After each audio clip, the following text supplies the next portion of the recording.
voyez, à chaque fois, mon curseur bouge. La troisième chose, c'est ce qu'on appelle la présentation narrée. Beaucoup de gens le savent, très peu aussi. PowerPoint a une fonction narration. Keynote a une fonction narration. Et donc, si vous n'avez pas le temps de faire une capsule studio, scénarisez une animation PowerPoint très bien faite, très peu de texte, beaucoup d'animations séquentielles, et mettez vos DIA en mode présentateur et enregistrez la narration en même temps qu'un micro correct. Micro correct, c'est un casque micro de Skype à 20 balles. Et là, on a une petite animation automatique parce que vous pouvez exporter un PowerPoint en film. Et donc, on peut pratiquement faire quelque chose assez vite.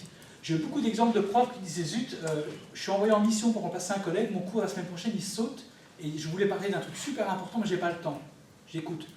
Pendant ton voyage, fais part de ton PowerPoint de cours, extrais les DIA principales, nettoie un petit peu au niveau du visuel, du graphique, travaille un peu le séquençage de l'animation, et enregistre ta DIA, produis ton film, mets-le en ligne et donne à tes étudiants.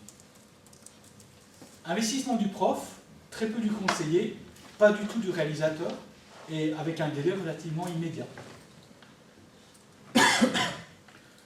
Un exemple qui a bien marché, c'était des profs chez nous en médecine aussi qui donnaient des règles de fonctionnement du laboratoire pour un TP, et ça les embêtait parce que chaque fois qu'il y avait 50 étudiants qui venaient, il faut tout le temps répéter la même chose, ils n'écoutent pas, même s'il y avait des séances de prépa du TP, ils n'écoutent pas. Donc, pas le temps de faire des films. Donc, elles ont fait à partir de photos du labo une petite présentation PowerPoint séquencée avec des petites règles.